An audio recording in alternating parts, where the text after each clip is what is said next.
그래서 민법을 틀렸다. 민법 문제가 나왔는데 틀렸다. 그러면 둘 중에 하나죠, 뭘? 법조문을 못 외웠거나 또는 판례를 안 외웠거나.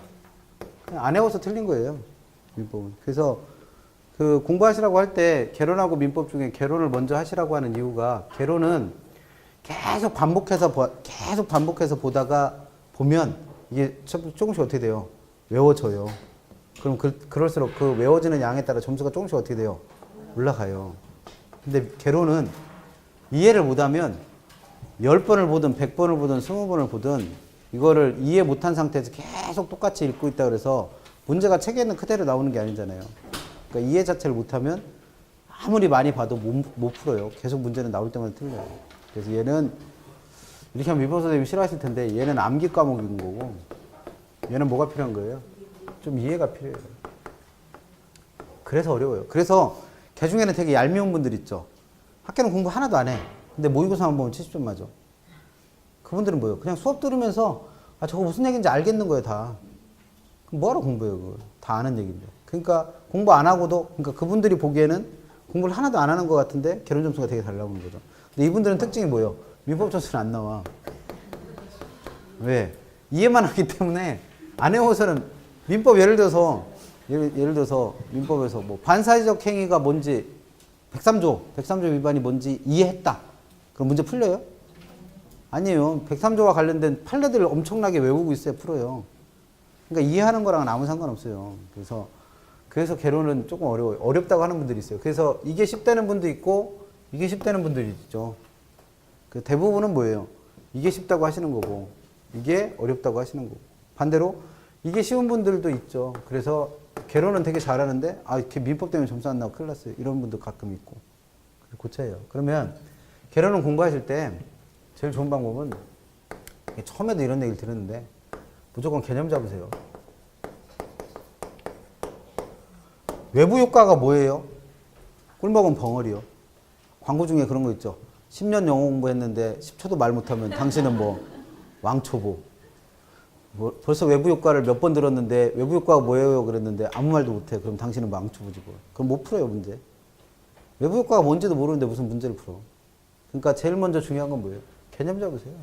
그래서 내가 어떤 문제를 푸는데 이 문제가 잘 안 풀린다. 그럼 한 번쯤 뭘 의심하세요? 내가 이거에 대해서 개념은 잡고 있나? 예를 들어서 탄력성 문제를 푸는데 탄력성 문제가 나는 죽어도 안 풀려. 그럼 한 번쯤 뭘 의심해 보세요. 탄력성에 대해서 내가 잘 알고 있나? 예를 들어서 신축성 문제를 푸는데 신축성 문제가 죽어도 안 풀려요. 그럼 그 이유 중에 하나는 뭐예요? 신축성이 뭔지 몰라. 근데 어떻게 풀어? 그래서 첫 번째 하셔야 될 건 개념 잡으세요. 개념. 그래서 개념을 잡는 방법은 맨날 그래서 수업 시간에 제일 먼저 뭐부터 읽어드려? 개념부터 읽어드리잖아요, 맨날. 근데 오히려 공부할 때는 뭐는 잘 안 읽어? 개념은 잘 안 읽어요. 왜? 다 알고 있다라고 생각하니까. 근데 실제로는 잘 몰라서 틀리는 거예요. 그 개념을 잡으시라는 거고. 그래서 그렇게 개념이 잡혔으면 그 다음에는 그 개념을 시험 문제에서는 어떻게 내는지만 아시면 돼요. 즉 탄력성이 뭔지 이제 개념은 잡았다. 그럼 탄력성에서는 시험이 뭐가 나오는지만 알면 될 거 아니에요. 그러면 이 시험에 뭐가 나오는지를 뭘 확인하시면 돼? 아, 무조건 문제 푸세요. 문제를 자꾸 풀다 보면 아, 여기서는 시험에 이게 나오는구나. 이거밖에 안 묻는구나. 가끔 물어야 이런 거 묻는구나. 이게 어느 정도 파악되실 거 아니에요. 그럼 지금은 풀어볼 수 있는 문제가 뭐밖에 없어요? 책에 기본서에 있는 문제거나 아니면 제가 나눠드리는 문제밖에 없죠. 그래서 뭐가 나왔어요? 기출문제 새로 나왔잖아. 그럼 기출문제집을 사셨다고 쳐요. 만약에 공부를 할 의도로 사셨다. 그럼 이 기출문제집은 일단 처음부터 끝까지 쭉 풀어보세요. 기출문제니까. 그러면 수업 시간에 했던 문제들이 꽤 많이 보일 거예요. 그게 다 기출문제 풀어드린 거니까.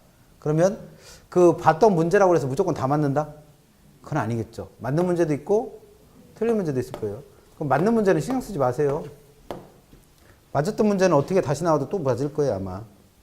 찍어서 맞춘 게 아니면. 자기가 정말 풀어서 맞춘 문제라면 맞았던 문제는 또 다시 풀어도 또 맞을 겁니다. 근데 문제는 뭐예요? 틀렸던 문제. 그럼 틀렸던 문제는 체크를 하셔야겠죠? 틀렸었다고. 그러면 두 번째, 이거 기출문제 한 번 보고 버려? 책값이 얼마인데 왜? 아까워서 어떻게 그렇게. 그래서 한 번 보면서 이것만 걸러내는 거예요. 그럼 두 번째 볼 때는 무조건 누구만 본다? 틀렸던 문제만 보세요. 틀렸던 문제만. 근데 틀렸던 문제를 다시 풀면 맞추는 것보다 틀리는 게 더 많어. 왜냐면 그래서 틀린 거니까. 내가 잘 몰라서 틀린 거잖아요. 그러면 그 틀렸던 문제를 다시 풀면 내가 특별히 이거에 대해서 무슨 수업을 좀 들으면서 깨달음이 크게 왔거나 아니면 외울 걸 외웠거나 하기 전까지는 똑같은 문제 다시 풀면 다시 틀리는 게 정상이에요. 그러면 그 틀렸던 문제는 또 어떻게 하시는 거예요? 또 체크를 해요. 그리고 틀렸던 문제인데 다시 풀었더니 맞았어. 그럼 나는 이거 공부한 양 때문에 이걸 다시 이해하게 된 거죠. 그러면 한 번 보고 두 번째 볼 때는 좀 시간이 필요하겠죠. 왜? 나름대로 공부하실 시간이 있어야 될 거 아니에요. 처음부터 끝까지 한 번 풀고 공부 하나도 안 하고 그걸 또 처음부터 다시 또 풀었어. 그러면 틀렸던 문제 또 틀려. 그게 정상이에요. 그럼 공부한 양만큼 좀 맞는 문제가 더 많아지겠죠. 그럼 그 다음에는 또 세 번째 또 시간이 좀 지나서 또 공부를 하시는 거예요. 그럼 세 번째 또 보는 거죠. 그럼 세 번째 볼 때도 누구만 본다? 틀렸던 문제만 보는 거예요. 그럼 그 중에 또 맞는 문제가 있겠죠. 근데 또 틀리는 문제가 분명히 있을 거예요. 그럼 또 어떻게? 또 체크해놔요. 그러다 보면 이게 3개 이상 체크되는 게 있을 거 아니에요. 한 3번 정도 본다고 가정하면. 그럼 이거는 진짜 나는 뭐요? 모르는 거예요, 이건. 이건 실제 시험에 나와도 틀려요. 그럼 나는 무조건 얘만 붙잡고 늘어지는 거지. 근데 보니까 얘는 이것도 잘 판단하셔야 돼요. 얘는 매년 나오는 건데 그 비슷한 문제가 기출문제집 안에 잔뜩 있는데 한 대여섯 개 있는데 나는 그 대여섯 개를 줄줄이 다 틀려. 그럼 이건 무슨 일이 있어도 풀어야 되는 문제예요. 무슨 일이 있어도. 열렬 다 제껴놓고 이것만 드립다 파야 되는 거예요. 근데 보니까 비슷한 기출문제가 딱 한 번밖에 없어. 그럼 얘는 다시 나올 가능성 거의 없는 거예요. 그러니까 얘는 모르고 넘어가도 돼요. 100점 안 맞는 거잖아, 우리. 이렇게 접근하시는 거예요. 그러니까 최소한 기출문제는 사셔서 몇 번은 보셔야 돼?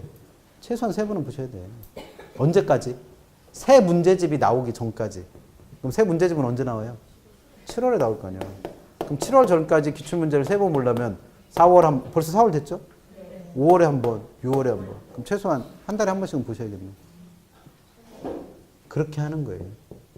그래서 얘는 한 번 보고 버리는 책이 절대 아니에요. 완전히 그지 걸레짝이 될 때까지 보시는 책이요. 얘는 한 번만 보고 버려도 돼. 한 번만 보시고 8월 달에 문제풀이반 끝났잖아요. 그럼 그 문제풀이반이 끝난과 동시에 얘 책의 용도는 뭐로 바뀌는 거예요? 라면 받침으로 바뀌는 거예요. 냄비 받침으로. 왜? 다시 볼 필요가 없어요. 왜? 얘는 다시 봐야 되는 이유가, 여러 번 풀어봐야 되는 이유가 실제 나왔던 문제잖아요. 얘는 나왔던 거를 바탕으로 나올 법한 문제를 다시 만드는 거고. 누가 훨씬 더 중요해요? 당연히 기출문제지. 나왔던 문제. 이것도 못 풀면서 이거 아무리 잘 풀면 뭐예요? 얘는 서너 번씩 풀어봐야 될 문제고, 얘는 그냥 수업 나가면서 어차피 3번 봐요. 왜? 예습해 보셔야 될 거 아니에요. 그래서 문제풀이반 들어가면 이 문제 미리 풀어보세요라고 알려드려요. 그 문제만 풀어드릴 거라. 다 풀 수는 없으니까. 그리고 수업 시간에 따로 풀어드릴 거 아니에요. 그리고 집에 가서 예습할 때 맞췄던 문제예요. 그럼 수업 시간에 설명 들으면서 확실하게 이해가 됐겠죠. 그럼 얘는 집에 가서 볼 필요 있어 없어? 뭐라고 다 아는 건데. 그럼 집에 가서 복습할 때는 마찬가지로 어떤 것만 보시는 거다? 틀렸던 문제만. 그럼 이거 금방 복습 끝날 거 아니에요. 그리고 나서 예를 들어서 오늘이 금요일이다. 그럼 금요일 날 수업 듣고 와서 복습까지 다 끝냈어. 그럼 월요일 날 뭐 수업 들어야 되니까? 공법 수업 들어야 할 거 아니에요. 그러면 월요일 날까지 미친 듯이 뭐 푸셔야 돼? 예습해 보셔야지. 그러니까 문제풀이관 들어가면 진짜 정신이 없어요. 다른 거 쳐다볼 시간도 없어. 왜? 하루 종일 문제만 푸는 거예요. 그래야지 예습해갖고 따라가지. 그러니까 이때쯤 가면 무슨 말이 나와? 문제 푸는 게 귀찮으니까 1차만 할래요. 집에 가서 혼자 풀어볼래요. 풀어보긴 개뿔이나. 예습도 안 해오는 분이 뭘 풀어보기는. 그냥 귀찮은 거지. 그러니까 공부를 그 순간부터 손에 놓는 거예요. 그러면 뭐 내년에는 안 해도 되나? 내년에 또 해야 돼요, 어차피. 그 뭐 올해는 1차만 하면 1차만 붙는다는 보장 있나? 내년에 1, 2차 또 해야 되는 상황도 생겨요. 그러니까 할 때 하시라는 거예요, 그냥. 그러니까 습관을 붙이세요, 처음부터. 그래서 이제 4월달 됐으니까 볼 수 있는 문제집은 얘밖에 없잖아요. 그러니까 개념 어느 정도 책 읽으면서 개념을 잡는 거예요. 그리고 나서 이 부분에서 시험 문제 뭐가 나오는지 파악하기 위해서 문제 푸시라는 거죠. 그동안에는 3월달까지는 제가 수업 시간에 그걸 다 해드린 거잖아요. 그래서 수업과 관련해서 오늘 배운 내용에서는 이런 문제들이 나오니까 풀어보시라고 하고 그걸 해설해 드린 거죠. 근데 이제 그럴 시간이 없으니까 그냥 수업과 관련해서 이런 문제들이 나옵니다만 체크를 해드리는 거고 직접 이제 풀어보셔야지. 그래서 기출문제집이 걸레짝이 되시면 아무리 시험장 가서 시험 문제가 이상하게 나온다 하더라도 70점 밑으로 떨어질 일은 절대 없어요. 그러니까 기출문제집에 있는 책만 다 풀 줄, 문제만 다 풀 줄 아시면 돼. 근데 그걸 못하니까 점수가 안 나오는 거죠.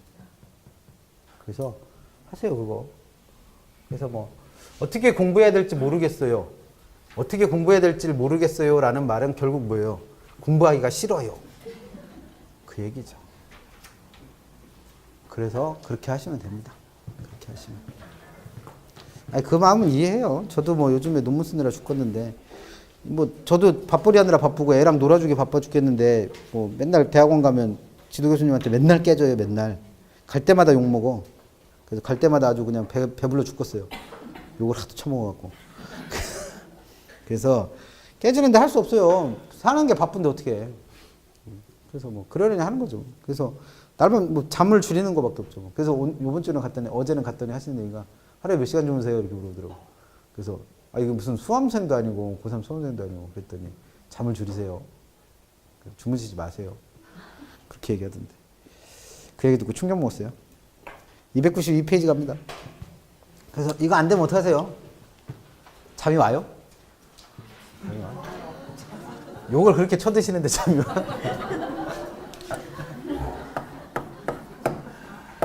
주택정책 갑니다. 저도 사실은 어제 되게 잘 자고 왔어요. 네. 욕먹는 거는 욕먹는 거고 잠은 오는 거지 뭐. 임대주택 정책 나간다고 그랬고요. 제일 먼저 보실 건 임대료 규제.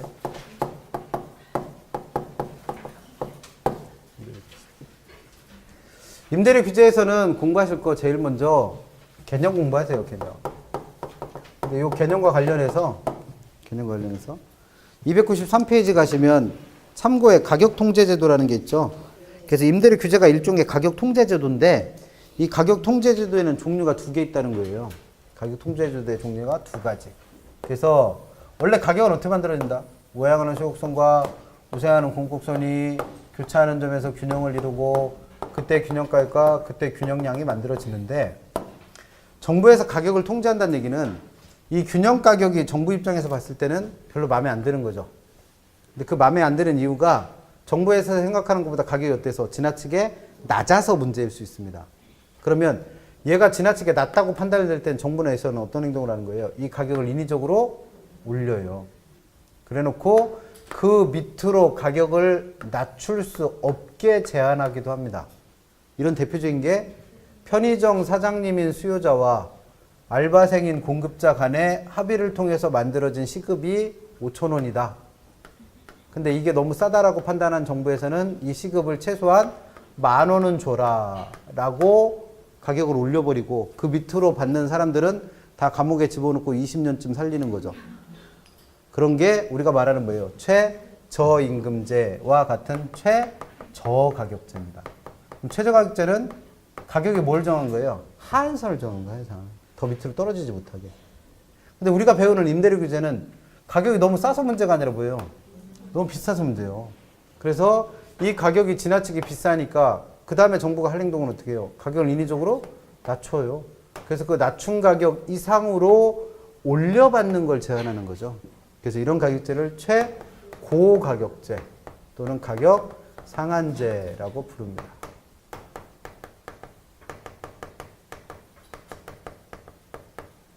최고가격제 또는 가격제. 그러면 지금 우리가 배우려고 하는 임대료 규제의 개념이라는 건 임대료 규제는 가격 통제제 중에 어디에 들어가는 애다? 최고가격제 또는 가격 상한제에 들어간다는 거예요.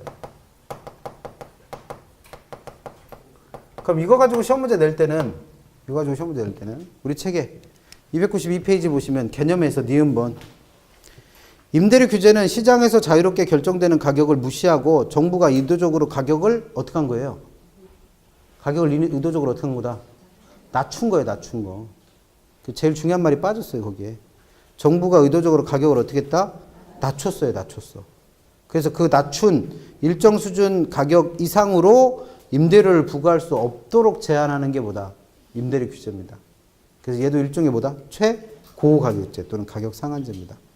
그래서 얘는 최고가격제 또는 가격 상한제이기 때문에 정부에서 규제하는 임대료가 시장에서 형성되는 균형 임대료보다 반드시 어때야 된다는 거예요? 낮아야 돼요. 낮아야. 낮추는 정책이니까. 그래야지만 이 정책이 뭘 본다? 효과를 봐요. 그럼 반대로 정부에서 규제하는 임대료가 시장에서 형성되는 균형 임대료보다 더 높은 거예요. 그럼 이럴 때는 무슨 일이 생긴다? 아무런 효과도 발생하지 않는다는 겁니다. 그래서 시장에서는 아무런 영향도 주지 못해요.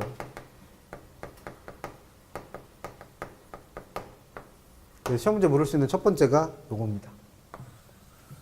지금 우리가 배우는 임대료 규제는 가격 상한제 또는 최고 가격제이기 때문에 이 정책의 효과를 보려면 정부에서 규제하는 가격이 반드시 균형 가격보다 어떻게 된다? 낮아야 된다라는 거 시험에 묻습니다. 그래서 D급번 보시면 균형 임대료보다 임대료 상한, 이 임대료 상한이 규제 임대료죠. 그래서 그 규제 임대료가 낮을 경우에만 그 정책 효과가 생기는 거고, 반대로 리을번 규제 임대료가 시장 임대료보다 높게 설정될 때는 두 번째 줄 임대주택 시장에서는 아무런 영향도 받지 않는다는 거예요. 이게 일단 시험에 나옵니다. 그래서 별거 아닌 거 가지고 틀리는 분들이 있으니까 잘 주의하시고, 293페이지 내용이라고 되어 있는 건 당연히 두 번째 물어볼 건 뭐겠어요? 이 정책이 시행됐을 때 효과. 그럼 항상 정책 효과는 뭐함으로 나누신다? 단기 효과와 장기 효과로 나누는 습관을 들이시라고 그랬고, 단기적으로는 정부가 가격을 인위적으로 어떻게 했어요? 낮췄어요. 그 단기적으로는 정부에 의해서 임대료는 인위적으로 어떻게 됐다? 하락했습니다. 근데 단기는 누구의 변화가 없다?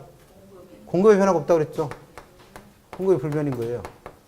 그럼 이때 공급이 변하지 않는다라는 건 원래 가격이 떨어지면 공급량은 어떻게 된다 배웠어요? 언제부터 그렇게 바뀌었어?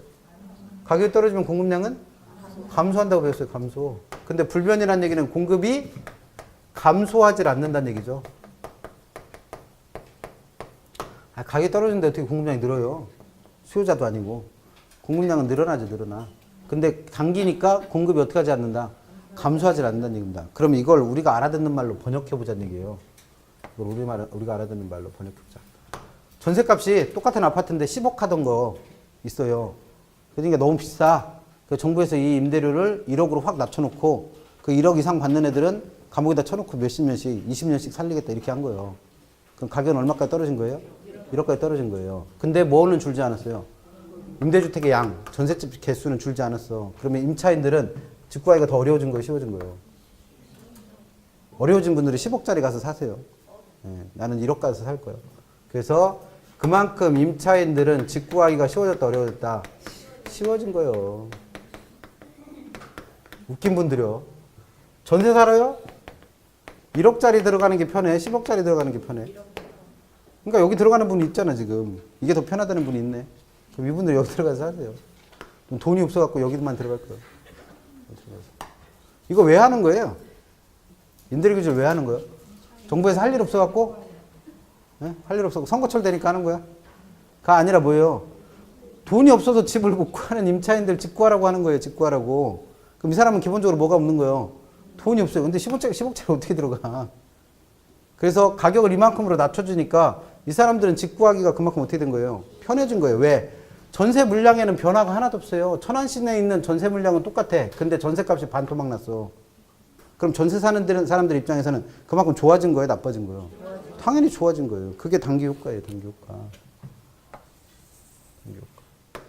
그래서 이걸 아주 이해를 못하니까 출제자가 한번 시험에 냈어요. 그래서 우리 책의 293페이지 미음본에 보시면 임대료 규제 정책은 단기적으로는 뭐가 있대요? 효과가 있대요. 그럼 그 효과가 뭐예요? 전셋집의 물량은 변하지 않고 전셋값만 어떻게 된 거예요? 떨어진 거예요. 그래서 임차인들한테는 그만큼 혜택이 돌아간다는 겁니다. 돌아가요. 이걸 왜 이해를 못하는지 도저히 모르겠어. 전세 살아보신 적이 없는 건가? 그 다음에 장기적으로 뭐 다 나는 집 하나씩 갖고 있고 뭐 임대인 입장이라면 기분 나쁘겠죠. 근데 우리가 배우는 건 임대인 입장이 아니라 철저히 누구를 보호하는 거예요? 임차인 보호가 목적이 임차인. 임대인은 정부에서 이러쿵저러쿵 안 해도 잘 먹고 잘 살아요. 그래서 항상 임차인을 보호하는 거죠. 임차인.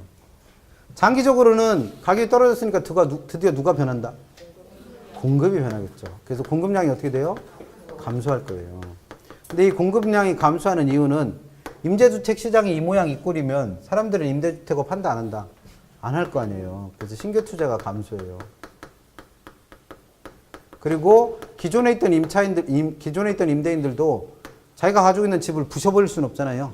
그러니까 이걸 어떻게 용도 전환하겠지. 그래서 여관을 하든가 펜션을 하든가 뭐 다른 거 하겠죠, 뭘. 그래서 임대주택 공급이 감소합니다. 근데 가격이 떨어졌기 때문에 임대료가 떨어졌으니까 수요량은 어떻게 돼요? 늘어나겠죠, 늘어나. 수요는 늘어요. 그러면 뭐가 발생한다? 초과 수요가 발생할 겁니다. 그럼 이게 말이 좋아 초과 수요 발생이지. 이 말은 뭐예요? 천안 시내는 임대주택, 즉 전세집이 없어요. 근데 집 구하려는 사람들은 드글드글해. 그럼 어디로 가야 돼? 천안에서 벗어서 저기 외곽 쪽으로 점점 나가야죠. 그러니까 집 구하기가 그만큼 더 어려워졌다는 걸 뜻합니다. 그러면 그 중에서는 정부에서 규제하는 가격 이상으로 웃돈을 얹어주고라도 집을 구하려는 사람들이 분명히 생길 거 아니에요. 그래서 뭐가 형성될 수 있다? 암시장이 형성될 겁니다. 그러면 암시장이 형성된다는 얘기는 정부에서 규제하는 가격 말고 또 다른 가격이 형성될 수 있다는 거죠. 그래서 이중 가격을 형성할 우려가 있다는 얘기고.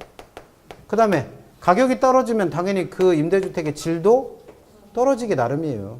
그래서 임대주택의 질적 수준도 저하됩니다.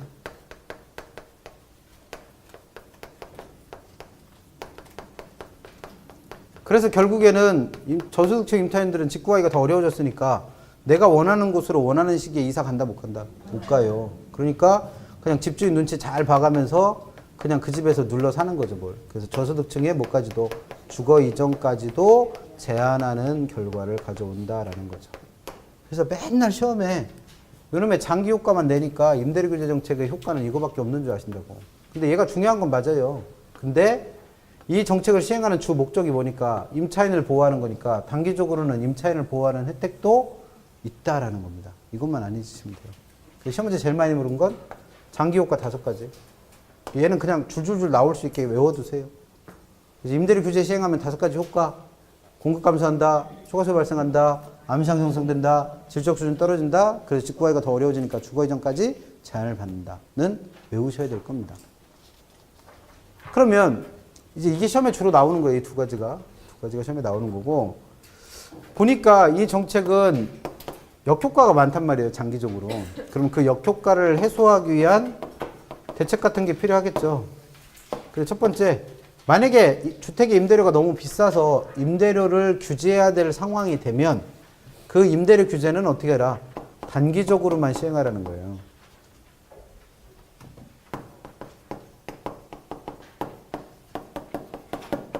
그럼 이 말이 뭐냐면 지금 전셋값이 너무 오르고 있어요. 그럼 어떻게 해? 정부에서 잠깐 그걸 규제하는 겁니다. 그래서 전셋값이 안정되는 조짐이 보이면 그 규제를 어떻게 해야 돼요? 풀어. 그랬다가 또 전셋값이 오르는 것 같다. 그럼 또 어떻게 하고? 규제. 그랬다 또 풀고. 계속 이런 식으로 해야 된다는 거죠. 그게 첫 번째 대책이 될 수 있고. 두 번째는 궁극적인 이유가 뭐예요? 이렇게 되는 궁극적인 이유가 공급이 줄어서 그래요. 공급이 줄어서. 그러면 공급이 늘어나도록 유도를 하면 되겠죠. 그래서 공급이 증가할 수 있는 정책 수단들. 대표적인 게 좀 이따 배우실 임대료 보조. 또는 정부에서 직접 공공주택을 어떻게 주면 돼요? 공급해 주면 되죠, 뭘. 그래서 이런 정책들과 어떻게 하면 같이 병행을 하면, 같이 시행을 하면 이렇게 공급이 줄어서 생기는 문제점들을 다소 완화시킬 수 있을 거라는 겁니다. 그 다음 세 번째 건 이제 시험에 실제로 나왔었는데 뭐냐면 지금 임대료 규제의 가장 큰 문제는 임대료가 떨어지니까 공급은 어떻게 되고 임대주택의 공급은 감소하고 임대주택 수요가 늘어서 초과 수요가 발생하고 있는 게 문제예요. 그래서 집 구하기가 어려워지는 게 이 정책의 가장 큰 한계고 문제점입니다. 근데 만약에 이 수요 곡선과 공급 곡선이 가팔라져 이렇게 가팔라져. 그래서 이런 모양의 수요 곡선과 이런 모양의 수요 곡선, 공급 곡선으로 바뀌었습니다. 그러면 공급이 수요 공급이 이건 뭐 거의 수직선이네. 이렇게 됐다고 가정을 해봐요. 그러면 이게 수요 곡선과 공급 곡선이 가팔라졌다는 얘기는 수요와 공급이 둘 다 어떻게 됐다? 비탄력적으로 변했다는 겁니다. 그럼 얘가 비탄력적으로 변하면 공급이 줄더라도 어떻게 준다는 얘기고 적게 준다는 얘기고 수요가 늘더라도 어떻게 는다? 적게 는다는 얘기예요. 탄력성의 의미가 그거니까. 그러면 초과 수요 발생하는 크기가 노란색일 때, 그러니까 하얀색일 때보다 훨씬 어떻게 됐다? 작아졌죠. 그래서 초과 수요가 덜 발생하면 이런 문제가 덜 생긴다는 얘기잖아요. 그래서 수요와 공급이 어떻게 될수록 비탄력적이 될수록 이 정책은 훨씬 효과를 봅니다. 그래서 만약에 공곡선이 이렇게 수익선의 형태인 거예요. 그러면 임대료를 하락해도 전세 물량이 줄어 안 줄어? 안 줄어요. 그럼 이런 문제 생겨 안 생겨? 안 생겨요. 왜? 공급이 줄어서 생긴 문제니까. 그래서 결국 이 정책은 수요와 공급의 가위 탄력성이, 즉 수요와 공급의 임대료 탄력성이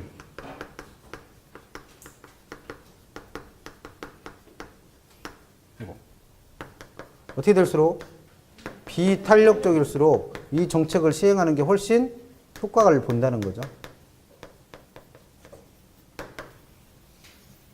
시험에 냈던 겁니다. 책에는 없는데. 그래서 참고로 봐주세요. 그래서 이게 무슨 정책? 임대료 규제.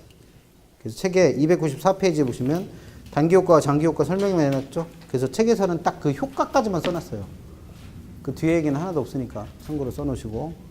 그 다음에 295페이지 가시면 시험 문제 하나 나올 수 있는 게 또 참고에 가면 임대료 규제 그래 놓고 임대아파트 수요함수는 QD는 이꼴 1400-2P 공급함수는 QS는 이꼴 200 플러스 4P라고 해서 뭐하뭐를 줬어요? 수요함수와 공급함수를 줬죠. 그랬을 때 정부가 최고가격제를 실시했을 때 임대료를 100만 원을 생략하고 그냥 100원으로 규제했을 때와 300원으로 규제했을 때 어떤 일이 발생하느냐 이렇게 뭐 물어볼 수 있어요? 계산 문제 물을 수 있어요. 계산 문제. 그러니까 임대료 규제와 관련해서 시험 문제 나올 수 있는 또 하나의 형태가 뭐가 나온다? 계산 문제 나옵니다. 근데 이 계산 문제는 내는 형태가 정해져 있어요. 문제를 보니까. 일단 뭐가 주어져 있어요? 수요함수와 공급함수가 주어진 거예요. 이렇게 수요함수와 공급함수를 주고 문제에서 뭐가 주어져요? 정부에서 규제하는 규제 임대료가 주어지는 거죠. 임대료 규제를 시행해서 규제 임대료가 주어진대요. 이걸 편의상 PG라고 표시해 볼게요. 가격, 가반만트 그래서 PG. 그래서 규제 임대료가 얼만가로 주어지는 겁니다. 그래 놓고 그에 따른 뭘 묻는다? 정책 효과를 물어보는 문제가 나온다는 거예요. 이게 문제 내는 패턴입니다. 그 문제를 내는 방법이 정해져 있다는 얘기는 그 문제를 뭐 하는 방법도 푸는 방법도 당연히 정해져 있다는 얘기죠. 그럼 푸는 방법 첫 번째, 정부에서 규제 임대료를 줬잖아요. 그럼 그 준 규제 임대료를 수요함수와 공급함수에 각각 대입을 하세요. 그러면 수요함수에 가격이 들어가면 뭐가 계산돼요? 수요함수가 QD 이꼴 FP잖아요. 근데 이 P 값이 주어지면 뭘 구할 수 있어? 양 구할 수 있죠, 뭘. 그래서 여기서 뭘 구하고? 수요량을 구해요. 그 다음에 공급함수에 뭘 집어넣으면? 정부의 규제 가격을 넣으면 공급량 나오겠죠. 그래서 수요량과 공급량 두 개를 계산한 다음에 이 값을 비교해 봅니다. 비교를 해봐요. 그래서 비교를 해봤더니 수요량 계산된 게, 즉 QD 계산된 게 공급량 QS 계산된 것보다 더 커요. 수요량 공급량보다 더 큽니다. 그럼 이걸 우리는 뭐라 부른다 그랬어요?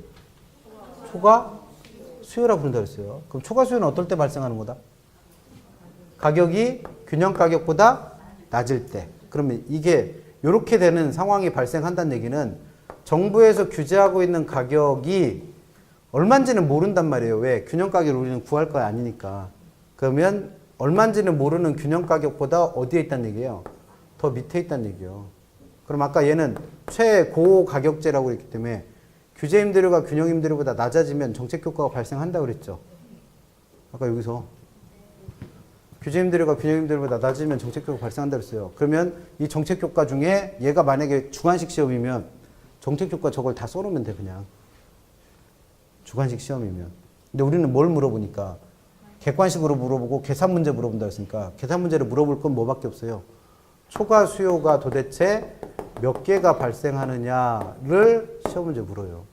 그러면 그 초과 수요가 몇 개 발생한다라고 답을 하시면 되는 거고. 만약에 이 두 개 크기를 비교해 봤더니 수요량보다 공급량이 더 큰 거예요. 그럼 이때를 우리는 뭐라 불러요? 초과 공급이라 부르죠. 그럼 초과 공급은 어떨 때 발생한다? 가격이 균형 가격보다 위에 있을 때. 그럼 이때 가격이 누구예요? 정부의 규제 가격이죠. 그럼 정부의 규제 가격이 균형 가격보다 어디 있다는 얘기예요? 더 위에 있다는 얘기예요. 위에 있다. 그럼 이때는 무슨 일 벌어져요? 언제 그렇게 얘기했어? 규제 임대료가 균형 임대료보다 높으면 무슨 일 벌어진다고 했어요? 아무런 효과가 없어. 아무런 효과가 없습니다. 그래서 뭐라고 답하시면 돼? 아무런 효과가 없다. 그럼 하고 싶은 얘기는 뭐예요? 얘는 객관식 문제니까 보기가 5개가 주어지겠죠. 그럼 5개 중에 2개는 뭐겠어요? 초과 수요. 5개 중에 2개는 뭐겠어? 초과 공급. 그 중에 하나는 뭐겠어요? 효과 없음. 그럼 절대 찍으면 안 되는 애. 절대 찍으면 안 되는 애. 초과 공급은 어떤 경우에도 답이 될 수 없습니다. 그러니까 제일 안쓰러운 분들이 뭐예요? 초과 공급 찍는 분들. 왜? 없는 걸 만들어내는 분들이잖아. 그래서 문제 풀 때 답은 정해져 있어요. 뭐 초과 수요 아니면 효과 없음. 초과 공급은 답이 돼요, 안 돼요? 안 돼요. 안 돼. 그래서 오늘 나눠줄 문제도 한번 볼까요? 계산 문제 풀기 전에. 우리 책에 6번 보세요. 6번. 5번에 보시면 6번에 5번. 임대료 상한제 실시. 그럼 임대료 상한제는 무슨 제도예요? 임대료 규제. 임대료 규제와 가격 상한제라는 말이 결합된 거니까. 그럼 얘는 임대료 규제 정책이 시행된 거예요. 그럼 임대료 규제의 효과에는 뭐가 없다? 초과 공급이라는 건 없어요. 그러니까 임대료 규제 언급을 해놓고 초과 공급이 나왔다. 100% 틀린 말입니다. 맞을 수가 없어요. 그래서 답은 5번. 얼마나 쉬워. 얼마나 쉬워. 그럼 실제로 한번 계산 문제 풀어봐요. 수요함수는 어떻게 생겼대요? QD 니꼴 1400 마이너스 2P로 생겼고, 공급함수는 QS 니꼴 200 플러스 4P로 생겼답니다. 그랬을 때 규제임대료를 2가지로 줬죠. 뭐와 뭘 때? 100원, 규제임대료가 100원일 때와 300원일 때. 각각 효과를 구하라는 거예요. 그럼 제일 먼저 뭐부터 구해보자. 100원일 때부터 구해봐요. 그럼 규제임대료가 100원일 때 어떻게 푸신다? 수요함수에다 대입하랬죠? 어떻게 생기네? QD 니꼴 1400 마이너스 2 곱하기 P 대신 이거 집어넣는 거죠. 그럼 뭐가 구해져요? 수요량 QD가 구해질 거 아니에요. 그럼 수요량 얼마 나온다? 1200개 나옵니다. 그럼 두 번째 얘를 또 어디다 대입해요? 공급함수에다 대입해서 200 플러스 4 곱하기 P 대신 100. 그럼 얼마? 600. 그럼 수요량과 공급량 구한 거죠. 이게 수요량이고 이게 공급량 아니요. 그럼 이 두 개를 어떻게 하셔라? 비교하라며요. 그러니까 비교해보니까 당연히 누가 더 커요?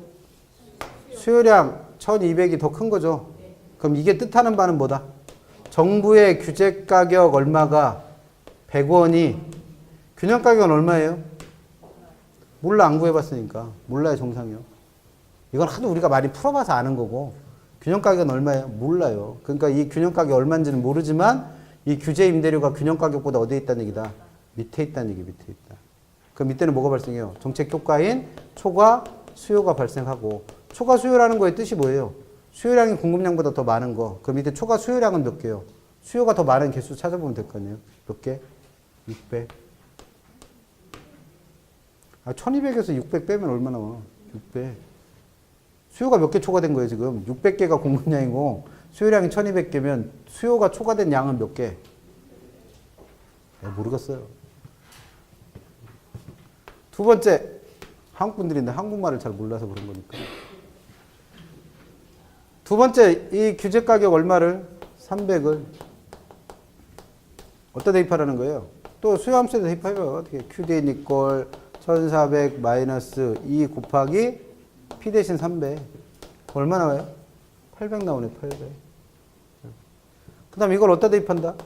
QS 200 플러스 4 곱하기 300. 그럼 얼마 돼요? 1400 되네. 그럼 이렇게 구해지면 그 다음에 할 일은 뭐라는 거예요? 두 개를 비교하시라니까. 비교해보니까 누가 더 큰 거예요?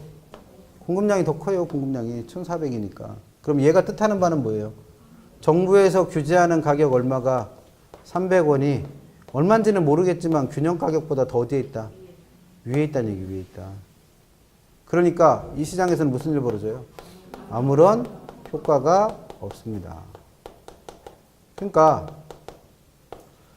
임대료 규제는 두 가지로 규제할 수 있는 거잖아요. 균형가격보다 더 밑에서 규제할 수도 있고 더 위에서 규제할 수 있고. 그럼 두 가지 경우 수밖에 없는데 그 두 가지 경우에서 나올 수 있는 건 초과 수요가 나오거나 아무런 효과가 없거나. 그러니까 뭐는 절대 답이 될 수 없어. 초공급은 답이 될 수 없죠. 그래서 나중에 모의고사 보다 보면 분명히 이 문제 나올 거예요.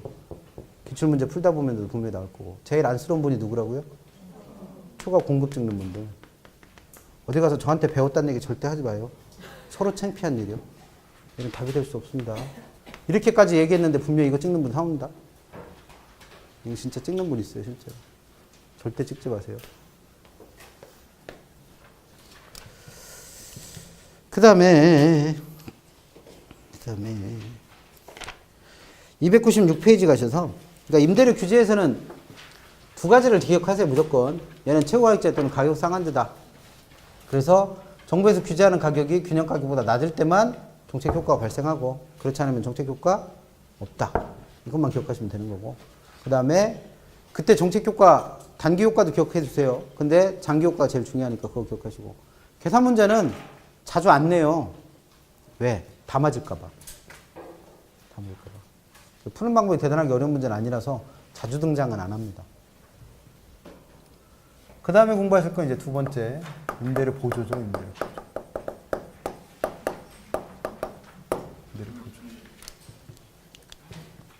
임대료 보조에서 296페이지 나와 있습니다. 제일 먼저 개념인데, 니은번이 개념이죠, 뭘. 임대료 보조 정책이란 일정 수준 이하의 저소득층한테 정부가 무상으로 임대료의 일부를 보조하고 지원해주는 정책을 말해요. 그러니까 뭐, 이름에 개념이 나와 있는 거죠. 저소득층한테 임대료를 보조해주는 정책이다. 그러니까 개념은 됐고, 공부하실 거 첫 번째는 우리 책에는 효과를 먼저 설명했죠. 단기 효과, 장기 효과. 근데 그 단기 효과, 장기 효과 설명하기 전에 먼저 보셔야 될 게 뭐냐면, 한 페이지 넘겨보셔서 동그라미 4번과 동그라미 5번에 보면 이 주택 보조 방식에는 누구한테 보조금을 주냐에 따라서 수요 측 보조라는 거와 공급 측 보조라는 거로 어떻게 된다? 나눠진다는 거예요. 이걸부터 사실은 공부하셔야 돼요. 그리고 그 얘기는 기억본에 나와 있죠. 수요 측 보조라는 거의 기억본. 주택 보조 방식은 크게 소비자에게 보조하는 방식과 생산자에게 보조하는 방식 두 가지가 있다는 거죠. 근데 디귿번 보세요. 디귿번. 이 소비자에게 보조하는 방식에는 다시 또 둘로 나눠진다는 거예요. 누구? 가격 또는 임대료 보조라는 거와 소득 또는 현금 보조라는 거로. 그래서 한 페이지 옆에 299페이지 보시면 그 가격 보조와 소득 보조를 비교해 놓은 표가 있죠. 이거 갖고 시험 물어요. 그러면 수요 쪽 보조에서는 제일 먼저 공부하실 건 수요 쪽 보조의 종류 두 가지. 그래서 누구와 누구 구별하시는 거. 가격 보조라는 거와 소득 보조라는 걸 구별하시면 됩니다. 그래서 이 가격 보조를 다른 말로 집세 보조 또는 우리 책 표현대로 하면 임대료 보조라 부르고, 얘는 다른 말로 현금 보조라고도 부릅니다. 그러면 얘는 보조금을 지급하는 방식의 문제예요. 누구한테 보조금을 줄 때? 수요자한테 보조금을 줄 때. 그러면 가격 보조는 보조금을 지급하는 조건이 있어요. 어떨 때만 준다? 주택을 실제로 임차해서 그 집에 살고 있을 때만 뭘 줘요? 보조금을 지급해요. 그것도 현금으로 직접 주는 게 아니라 뭘 대신 내주는 거예요? 월세, 집세를 대신 내주는 형태로 지원합니다. 그러니까 얘는 보조금을 줄 때 실제로 임대주택을 구해서 살고 있는 사람한테 뭘 대신 내준 거예요? 집세를 대신 내준 거예요. 그럼 예를 들어서 내가 살고 있는 집의 월세가 100원인데 정부에서 그 중에서 50원을 내준 거예요. 그럼 나는 100원짜리 집에 얼마 들어가서 사는 거예요? 50원 주고 사는 거죠. 그러면 임대주택의 상대 가격을 그만큼 어떻게 할 수 있는 하락시켜주는 효과를 본다는 거죠. 그러면 이 보조금을 받으려면 이 사람은 무조건 뭐 해야 돼요? 집을 구해야 돼요. 근데 이 보조금을 주는 주 목적은 뭐다? 지금 방금 전에 해보잖아요. 저소득층 임차인들이 집 구하라고 보조금 주는 거랬잖아요. 그럼 이 보조금 받아서 뭐 하라는 거예요? 집 구하라는 거예요. 집 구하라. 집 구해라. 그러면 집을 구해야만 보조금을 받을 수 있으니까 보조금을 지급하는 정책 목표, 즉 주택 수요를 증가시킨다라는 정책 목표를 달성하는 측면에서 봤을 때는 얘가 훨씬 효과적일 수밖에 없다는 거죠. 이에 반해서 소득보조 또는 현금보조는 정부에서 일정한 요건을 정해놔요. 그래서 그 요건만 채우면 무조건 보조금을 주는 거예요. 그래서 이런 대표적인 게 기초노령연금? 그런 거 받으시는 분 있죠. 연세 70세 이상 분들은 소득 수준에 따라 좀 금액의 차이가 있긴 한데 다달이 20만 원 나오잖아요. 그게 이거예요, 이거. 가격, 이게 가격, 이 소득보조 또는 현금보조입니다. 그럼 얘는 일정한 정부에서 정해놓은 요건, 예를 들어서 소득이 얼마 이하, 그 집에 살아야 되는 자녀들이 셋 이상, 그 다음에 하여튼 이런 거 있으면 정해놓은 요건 충족하면 무조건 보조금을 주되 그 보조금을 뭐로 준다는 거예요? 현금으로 줘요. 통장에 매달 꽂아주는 거예요. 그럼 통장에 돈이 들어올 때마다 이 사람 뭐가 늘어난다? 소득이 늘어나는 거죠. 그럼 이 사람은 이 보조금을 현금으로 준 이유가 뭐예요? 이거 가지고 뭐 내라? 집세 내라는 거예요, 집세. 근데 이 사람은 집세를 내는데 이 돈을 쓸 수도 있지만 집에서 나름대로 정하는 거예요. 매달 10일 날 이 돈이 들어오는데 우리 10일 날은 뭐 먹는 날? 고기 구워 먹는 날. 이렇게 정할 수 있다는 거죠. 그럼 이 사람은 집세를 내는 것보다 뭐 하는 게? 고기를 구워 먹는 게 소비자들의 효용을 어떻게 하는? 증대시키는 측면이 있다는 거죠. 그래서 효용 증대 측면, 즉 고기 구워 먹는 측면에서 누가 더 효과적이다? 소득보조 또는 현금보조가 훨씬 더 효과적이라는 거죠. 그래서 시험 문제를 뭐 내는 거예요? 정책 목표를 달성시키는 측면에서는 누가 더 효과적일 수 있고 가격보조 또는 집세보조, 그다음에 소비자의 효용을 증대시키는 측면에서는 누가 더 효과적이다? 소득보조, 현금보조가 훨씬 더 효과적이다? 묻습니다. 일단 그거 구별하시면 되죠. 그 다음 두 번째 물어볼 수 있는 건 당연히 뭐겠어요? 이 정책이 시행됐을 때 효과 묻겠죠, 뭘. 그러니까 앞에 나와 있는 게 사실 이 자리로 들어와야 될 거예요. 그럼 정책 효과는 항상 뭐함으로 나누시는? 단기 효과와 장기 효과로 나누시랬는데 보조금을 주는 주 목적이 뭐예요? 주택 수요 늘리라고. 직구하라고 돈 준 거예요, 직구하라고. 그러면 그 보조금을 받은 사람들은 주택의 상대 가격이 떨어졌고 자신의 소득이 늘어난 만큼 뭐를 늘리겠다? 주택의 수요를 늘리겠죠. 단기니까 공급은 변화가 없어서 뭐가 발생할 테고 초과 수요가. 그러면 임대주택의 가격이 단기적으로는 상승할 수도 있다는 거예요. 그러면 공급주들은 단기적으로 뭘 얻게 된다? 초과해 놓겠죠. 뭘. 단기 효과는 그래서 항상 공식이라는 거예요. 똑같아요. 그럼 이렇게 더 많은 이윤을 얻게 된 공급자들이 장기가 되면 그 이윤을 이용해서 뭘 늘린다는 거예요? 공급을 늘리겠죠. 뭘. 그래서 임대료 보조에서 가장 중요한 건 장기적으로 임대주택이 뭐가 는다? 공급이 는다라는 게 제일 중요합니다. 주의하실 건 우리가 수요와 공급의 증가 요인 배우실 때, 수요의 증가인 공급의 증가인 배우실 때 수요를 증가시키는 요인만 따로 배운 것도 있고 공급을 증가시키는 요인만 따로 배운 것도 있죠. 그리고 수요도 증가시키면서 동시에 공급도 증가시키는 요인을 배운 게 있어요. 그 중에 대표적인 게 뭐? 세금을 깎아줬을 때, 대출 이자율을 낮춰줬을 때, 금융이 확대됐을 때, 그리고 지금 배우고 있는 누구? 보조금이 지급됐을 때. 보조금을 주면 뭐가 같이 는다?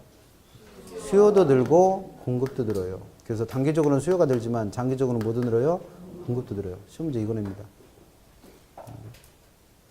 알고 계시면 되겠죠. 그래서 수요측 보조에서는 두 개 기억하세요. 종류가 두 가지니까 그 두 가지 일단 구별하실 수 있어야 되고 그에 따른 단기 효과, 장기 효과. 그 다음에 공급적 보조는 보조금을 지급할 때 얘네들처럼 집세를 대신 내주고 돈을 줄 수는 없잖아요. 그래서 임대주택 건설 사업자들, 즉 임대주택 공급자들한테 세금을 깎아주거나 싼 이자로 돈을 빌려주도록 금융 지원을 하거나 세제 혜택을 주는 거예요. 그럼 공급자들 입장에서는 이자 덜 내도 되고 세금 덜 내도 되니까 그만큼 주택 생산 비용이 줄겠죠. 근데 비용이 감소하는 건 집을 새로 짓지 않는 한 아무런 영향도 없습니다. 그러면 비용이 감소하는 게 영향을 주는 건 언제다? 집을 새로 짓는 장기가 돼야지 영향을 주겠죠. 그러면 장기적으로 비용이 떨어진 만큼 뭐는 는다? 공급은 늘어나겠죠? 그럼 공급이 늘어나면 가격은 어떻게 되겠어요? 하락한다고 배웠고 가격이 떨어지니까 저소득층 임차인들은 그만큼 직구하러 나오겠죠. 그래서 주택의 수요도 늘어요.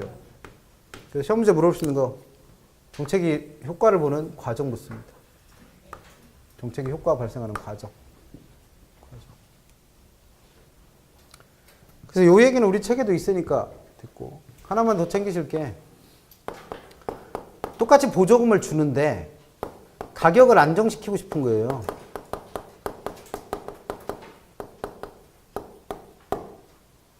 그러면 가격 안정 측면에서 봤을 때 수요자한테 보조금을 주는 것과 공급자한테 보조금을 주는 것 중에 누가 더 유리할 수 있느냐 이렇게 물을 수 있다는 겁니다.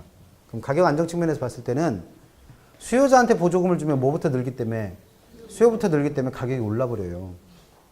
근데 공급자한테 보조금을 주면 공급부터 늘기 때문에 가격은 오히려 어떻게 돼? 떨어져요. 떨어져. 그럼 가격 안정 측면에서 봤을 때는 누구한테 보조금을 주는 게? 공급자한테 보조금을 주는 게 훨씬 더 어떨 수 있겠다? 유리할 수 있다는 거죠. 이런 것도 언급을 하니까 참고하시면 됩니다. 그래서 임대료 보조 나오면 무조건 시험에서는 뭘 물었겠구나. 수요 쪽 보조에서는 두 가지 종류 구별. 그 다음에 정책 효과에서 뭐가 늘어난다? 공급도 늘고 수요도 늘고. 그 다음에 공급 쪽 보조에서는 공급자한테 보조금을 줬기 때문에 그 정책 효과가 나타나는 순서 잘 알고 계시면 됩니다. 그 다음에 세 번째는 공공주택의 공급정책인데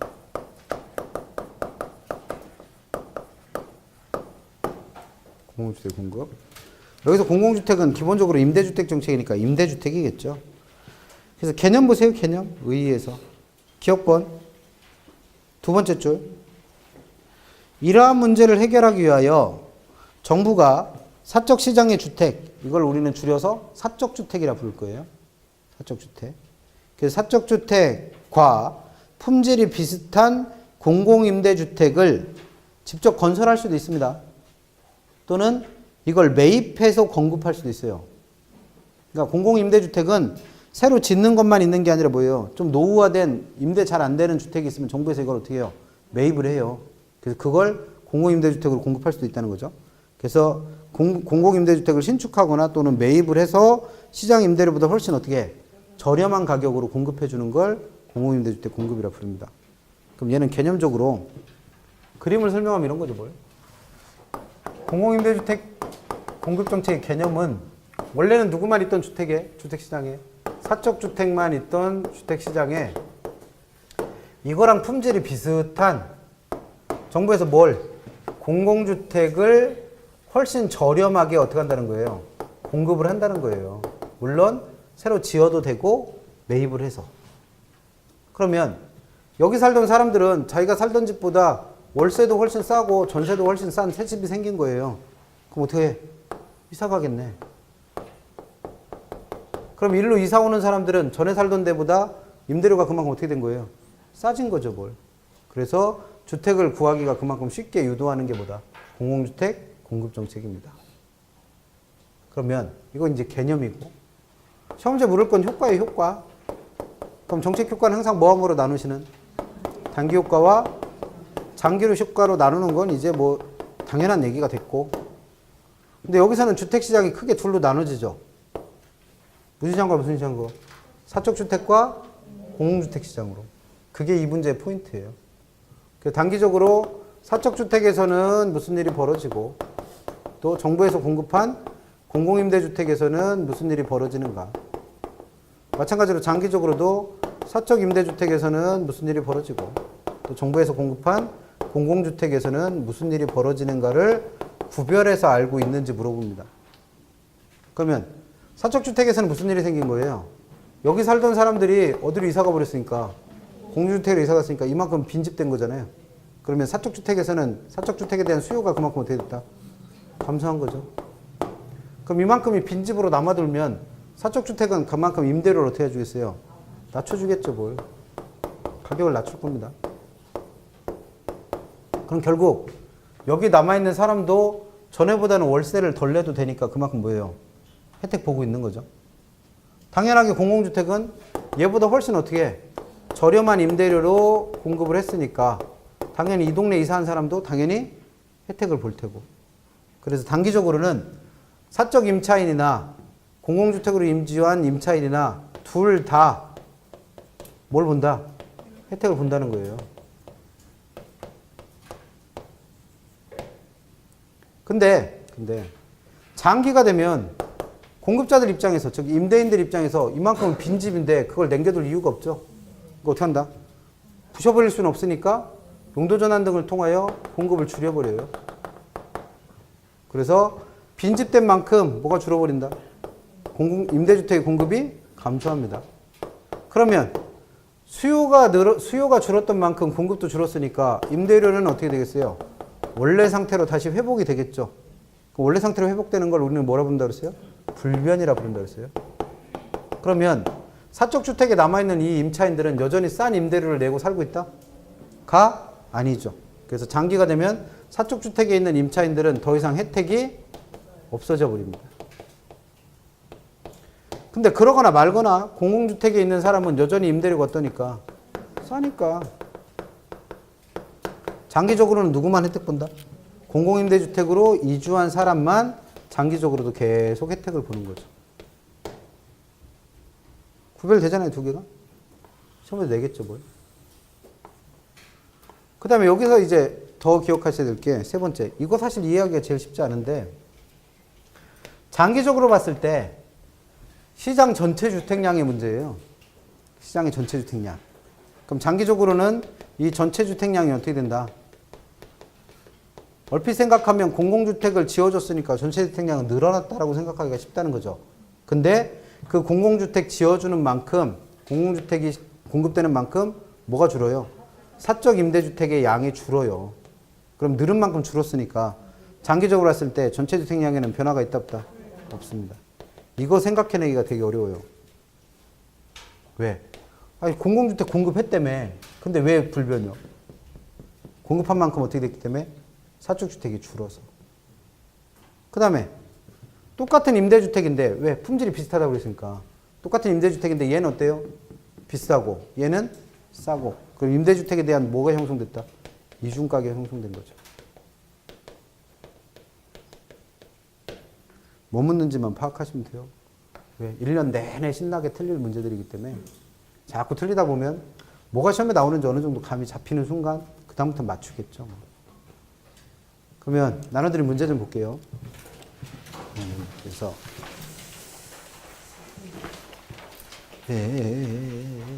6번 봅니다.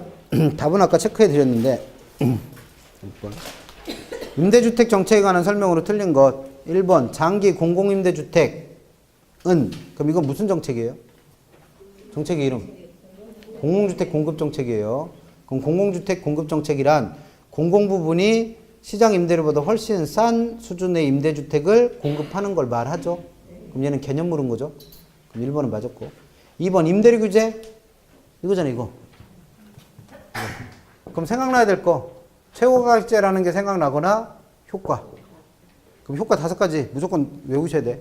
공급감소, 초과수요 발생, 암시장이 형성돼서 이중가격을 형성할 우려가 있죠. 그러면 2번은 그 이중가격을 형성할 우려가 있다라고 물었으니까 맞는 표현이죠. 3번 규제 임대료가 시장 임대료보다 낮을 경우 그럼 이건 무슨 정책이에요? 임대료 규제. 그럼 임대료 규제니까 얘는 정책이 효과를 볼 때다 안 볼 때다? 규제 임대료가 시장의 임대료보다 낮을 때잖아요. 그럼 정책 효과 발생할 때 아니요. 그러면 뭐가 생각나면 돼? 이거 5가지 생각나면 되죠, 뭘. 그래서 그 중에 4번째 게 뭐였어요? 질적 수준을 저하시킨다. 얼마나 잘 외우는지 묻는 거예요, 그러니까. 4번.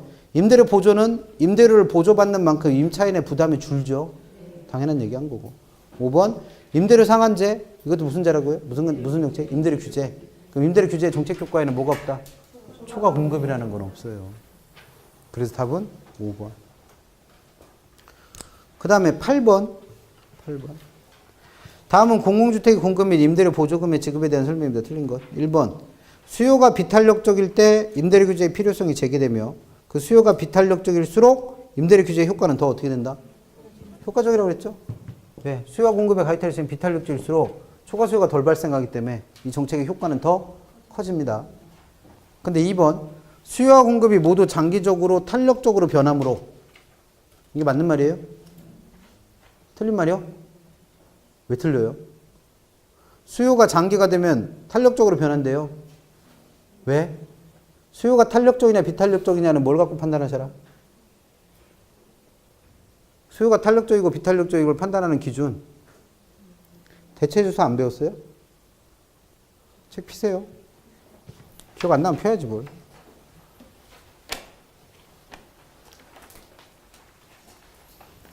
(119페이지) 갑니다.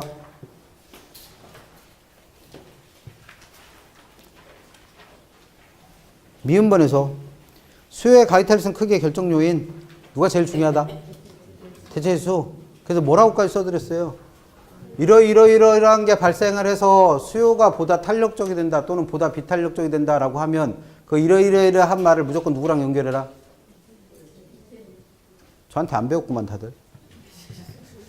그래서 대체의 수가 많아질수록 탄력적이 된다고 그랬죠. 그래놓고 어딨어? G번 수요의 탄력성을 측정하는 기간이 길다. 그럼 얘는 뭐가 됐다는 거예요? 장기가 됐다는 얘기죠. 그럼 장기가 되면 뭘 찾아내기가 쉬우니까 대체의 수가 많아지니까 수요는 어떻게 돼요? 증가한다 같은 소리가 있네. 탄력적입니다. 탄력적. 그 다음에 책 122페이지 가셔서 공급의 가이탈성 결정 요인 7가지 다 따로 외우시랬죠? 번호까지 붙여드리면서. 저한테 배운 들 맞죠? 갑자기 4월 되면서 사람이 싹 바뀐 거 아니죠 지금? 응? 3월 때까지 듣던 분들 다 없어지고 4월 달에 새로 오신 거 아니죠? 기억번. 단기 공급은 어떻고 단기에는 신축을 못하니까 공급이 많이 늘지 못해서 비탄력적이랬고 장기는 어떻다?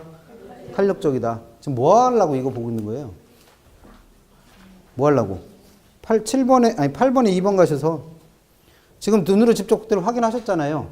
수요와 공급이 장기가 되면 어떻게 된다는 거예요? 탄력적으로. 당연한 얘기 때문에 지금 책을 이거 다 일일이 확인하고 있는 거예요. 당연한 얘기 가지고. 틀렸다며 이 말이. 틀린 게 아니라 맞았다고요. 수요는 왜 탄력적이 돼요? 대체재가 많아져서. 공급은 신축이 되니까. 그래서 탄력적으로 변합니다. 그러면 아까 1번에서 뭐라 했어요? 수요와 공급이 비탄력적일수록 임대료 규제의 효과가 더 커진다고 그랬죠. 근데 얘가 장기가 되면 임대료 규제는 이와 같은 역효과를 가져오겠죠. 왜? 초과 수요가 더 많이 발생하니까. 지금 수요와 공급이 비탄력적이 돼서 이렇게 가팔라지면 초과 수요가 덜 발생하니까 그래서 효과적이라는 얘기 아니에요? 근데 수요와 공급이 어떻게 되면 장기가 돼서 탄력적이 되면 이런 상태에서 가격을 인위적으로 낮춰버리면 공급은 왕창 줄 테고 수요는 왕창 드니까 초과 수요가 대박 발생할 거 아니에요. 그럼 이건 심각한 문제가 발생할 거 아니에요. 그 얘기요, 그 얘기. 그래서 2번 수요와 공급 모두 장기적으로 탄력적으로 변하기 때문에 임대료 규제 정책은 장기적으로는 시장 실패가 될 수밖에 없다. OX. OX.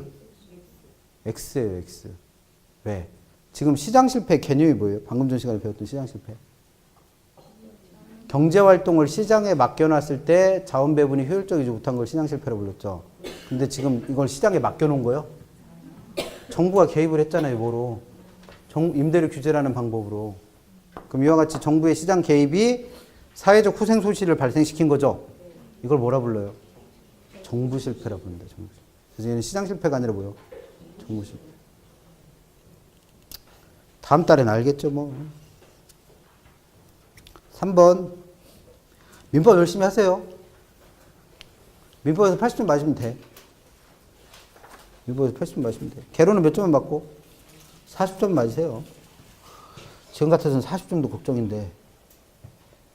4번 갑니다. 3번 가야지, 3번. 다른 조건이 모두 일정할 경우 정부에 의한 임대주택의 공급. 그럼 이게 무슨 정책이에요? 공공주택의 공급. 얘는 공공주택 공급 정책이잖아요. 그랬을 때 뭘 묻고 있어요? 단기 효과. 그 중에서 어떤 주택? 사적 주택. 그러면 요거잖아요, 요거. 공공주택 공급은 단기적으로 사적 주택 시장에서 일로 이사 가는 사람 때문에 수요가 감소하니까 가격은 어떻게 된다? 하락하죠. 그래서 이 3번은 맞는 표현. 4번 공공임대주택은 그럼 이것도 뭐예요? 공공주택 공급 정책이죠. 단기적으로는 사적 임차인들도 혜택을 본다고 했죠. 왜? 지금 얘기한 대로 임대료가 떨어졌으니까. 그러나 장기가 되면 공공주택으로 이주한 사람만 편익을 보는 거죠. 그럼 4번도 맞았습니다. 5번 생산자에게 보조금을 지급했어요. 그럼 이건 무슨 정책? 임대료 보조 중에 공급적 보조죠. 공급적 보조. 그럼 공급자에게 보조금을 주면 그만큼 주택 건설 산업이 비용이 어떻게 돼요? 감소해요. 비용 감소 산업화 된 겁니다. 그러면 비용이 줄었으니까 장기적으로 공급 증가. 그럼 가격 하락. 그래서 수요가 늘어나니까 임차인들도 그만큼 혜택을 보는 거죠. 틀린 거 몇 번이더라? 2번입니다. 그러니까 사실 앞에 있는 지문은 당연한 거로 이해를 하셔야 돼요. 이 문제의 포인트는 뭐예요? 시장 실패와 정부 실패를 구별해 보시라는 거예요. 경제활동을 시장에 맡겨놨을 때 후생 손실이 생기면 시장 실패. 그래서 누가 개입을 했더니 정부가 개입했더니 시장이 그 효율성이 떨어지면 정부 실패. 그걸 구별하라는 문제인데 앞에 있는 지문이 뭔 뜻인지를 모르니 문제가 풀려. 그래서 8번의 답은 2번입니다. 잠깐만 쉬었다가 마지막 정책 수단입니다. 304페이지부터 나와 있는 조세정책부터 볼게요. 조세정책.